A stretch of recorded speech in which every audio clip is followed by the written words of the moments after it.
Halo Auto Lovers. Baru-baru ini pasukan militer Israel kembali mengkonfirmasi telah melancarkan serangan ke Gaza. Seolah nggak berujung, pertikaian antar mereka seolah nggak pernah usai. Indonesia yang punya sejarah manis bersama Palestina pun tidak tinggal diam. Pasalnya pemerintah kita terus berkomitmen mengirimkan bantuan kemanusiaan kepada Palestina.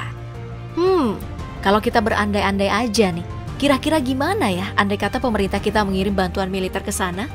Toh ngelihat data dari Global Firepower, peringkat Indonesia dan Israel nggak terpaut begitu jauh. Indonesia sendiri berada di posisi ke-13, sedangkan Israel bercokol di urutan ke-18. Itu semua nggak lepas dari jumlah penduduk yang super duper banyak, berhasil dimanfaatin menjadi para prajurit yang terlatih. Saat ini diestimasikan jumlah personil militer Indonesia berada di angka 1 juta personil lebih, yang terdiri dari 400.000 personil aktif dan sisanya lagi cadangan dan paramiliter. Sedangkan Israel sendiri nih diestimasikan cuma punya sekitar 60% total personil militer milik kita. Sementara untuk personil aktifnya sendiri pun cukup ketinggalan, cuma sekitar 173.000 orang. Personil tersebut sebagian tersebar ke beberapa pasukan khusus seperti Sayeret Matkal, Lothar Eilat, Okets, Mistar Afim, dan Alpinis. Tapi jangan salah, detasemen khusus milik negara yang terletak di Asia Barat itu juga punya tandingannya loh dari Indonesia. Mungkin udah gak asing lagi kalau mendengar nama pasukan seperti Denjaka, Kopassus, Kopaska, dan Yontaifib. Nah menariknya satu prajurit Denjaka kira-kira setara dengan 120 prajurit tentara biasa. Waduh, pantes aja disegani negara lain ya. Apalagi putra-putri terbaik tanah air yang udah terlatih tersebut ditopang dengan berbagai jenis armada tempur darat yang lumayan mumpuni. Sebut saja tank MBT Leopard 2 yang berjumlah 103 unit dengan teknologi modern berupa night vision agar pengemudi dapat mengendalikan kendaraan dengan mudah. Gak lagi mengandalkan blok prisma yang terbatas kemampuannya. Untuk sistem senjata, Leopard tetap mengandalkan meriam 120 mm. Seiring perkembangan zaman, MBT tersebut sudah dimodifikasi pada bagian sistem turret drive yang kini sudah sepenuhnya elektrik. Selain itu, Satuan Angkatan Darat Tanah Air juga memiliki tank Harimau yang gak lain hasil kerjasama antara Pindad bersama FNSS Turki dengan diameter Canon 105 mm dan senapan mesin kaliber 7,62 mm. Tank yang cukup membanggakan ini seakan menjadi bukti nyata keseriusan Indonesia dalam ngembangin alutsista. Apalagi meski tergolong sebagai kendaraan tempur, desain interiornya pun masih tetap patut diperhitungkan demi kenyamanan dan keamanan maksimal dari para awaknya, berkat kehadiran sistem pendingin udara. Widih, pokoknya bisa bersaing deh dengan produk luar. Nah, untuk total tank tempur yang dimiliki bangsa kita sekitar 400 unit.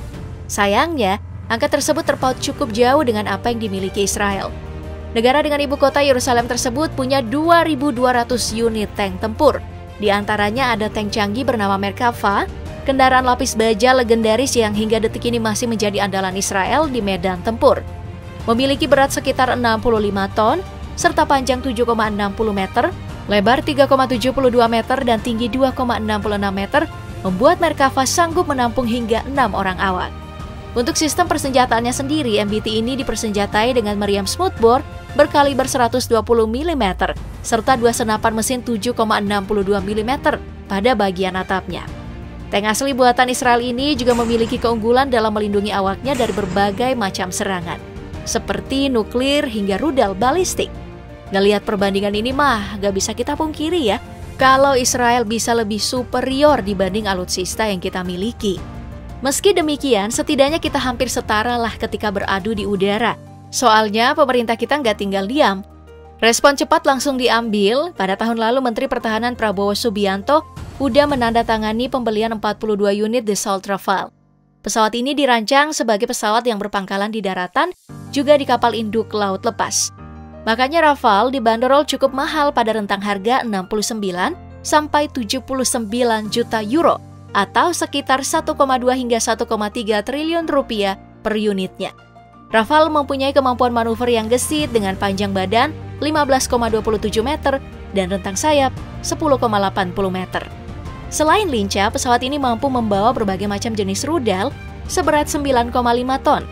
Soal performa gak usah diragukan lagi, kecepatan maksimumnya bahkan menyentuh 1.389 km per jam. Jet tempur ini diklaim masih bisa saling beradu di udara bersama jet F-35 Al Adir milik Israel. Dari segi kekuatan, burung besi buatan perusahaan Lockheed Martin ini dibekali dengan persenjataan rudal AIM-120C air-to-air missile serta kemampuan akselerasi mencapai 1960 km per jam. Lumayan setara nggak? Oh iya, dalam pertempuran antar negara nggak hanya terjadi di darat maupun di udara saja, melainkan acap kali terjadi di laut lepas.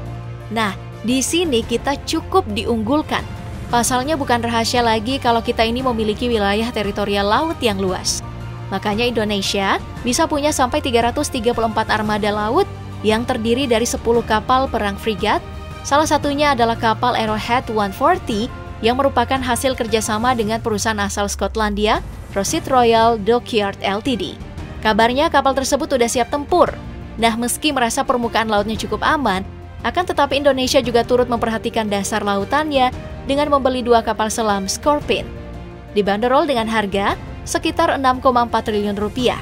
Tentu aja fitur yang ditawarkan juga cukup mumpuni. Sang monster laut yang mampu menyelam sampai kedalaman 250 meter tersebut mampu membawa 30 ranjau laut dan melaju pada kecepatan 20 knots atau setara dengan 37 km per jam di dalam air. Kapal selam asal Prancis tersebut juga punya senjata berupa andalan torpedo anti kapal selam serta rudal jarak jauh.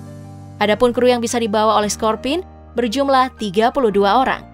Lalu nih ada KRI Dr. Wahidin Sudirohusodo buatan anak bangsa yang cukup membanggakan dan kian menambah deretan alutsista milik negara kita yang difungsikan sebagai rumah sakit. Kapal ini diyakini mampu berlayar hingga 30 hari penuh dengan jangkauan kurang lebih 10.000 mil laut.